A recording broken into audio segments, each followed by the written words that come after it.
Hello and welcome again to the Match Stats Show. It's the last one of the season and it didn't end well for Everton. Tottenham 1, Everton 0. And Everton saved their worst performance of the season for the last day and give Spurs a stress-free afternoon. Yeah, Paulinho scored the only goal of the game, bit of a messy one.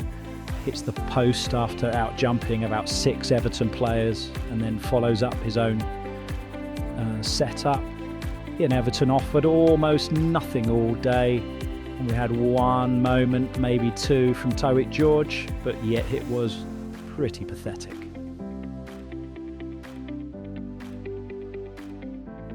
Let's have a look at the match stats. And yet Spurs is 1 goal for it. Came from 2 on target. They did have 20 shots. I think they had 8 in the first 8 minutes. I don't know, something like that. But only 1.15 from then. They didn't really need to score anyway.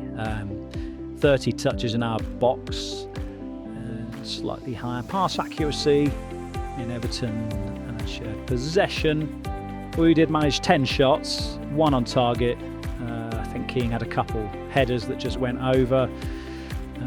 Tariq George squares it when he maybe should have tried to dink it over the keeper. Had a really good shot late on that Kinski just tipped over. But yeah, all in all, a shocking display.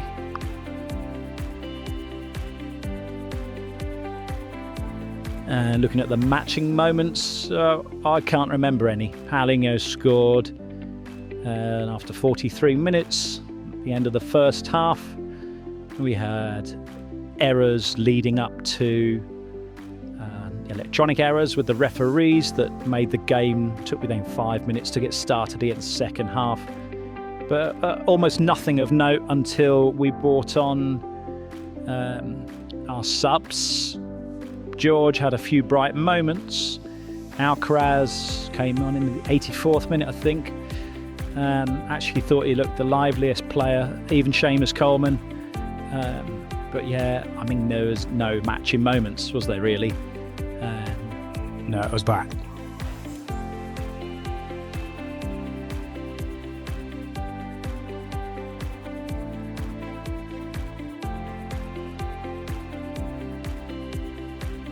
Let's have a look at the player ratings for the final match of the season. I don't think Spurs really troubled us too much. We kept them at bay. I thought their midfield controlled things. Pickford didn't have much to do, nearly spilled one into his own goal. Right back, O'Brien, he got subbed off. It's a shame he doesn't start in the middle. I don't understand why not. Mikalenko on the other side, never goes on the overlap. Gets the ball and it goes sideways or backwards. And he doesn't make a forward run. He has the opportunities and doesn't do anything. In the middle, Keane had a couple of moments later on in the opposition box, but him and Tarkowski, they weren't really troubled, but it didn't offer much more. It's passing, some moments of long balls, but nothing. In the middle, Garner stood out in a team that really didn't get the flip-flops off. They would burn him as many balls that he wins, he dawdles and he gives it away. It's the same story. He needs to really be releasing the ball at the right times, getting rid. Ahead of him, Dewsbury, who had probably one of his less spectacular games. He was joined by Njai on the left. Also a bit better than last week, but not there. He's obviously preparing himself for a World Cup. And Merlin Roll wasn't as good as he has been the last couple of games. Barry up front was non-existent. He was chasing his tail.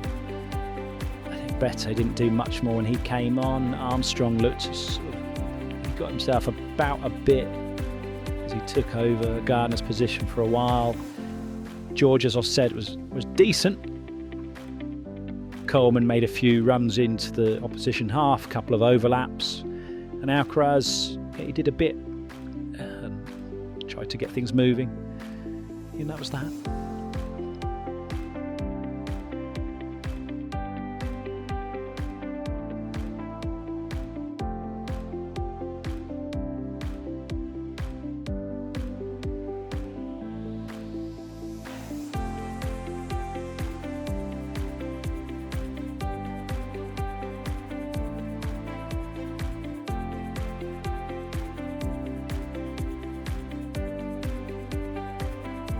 So over to the man of the match, and there wasn't really much choice from a very poor team.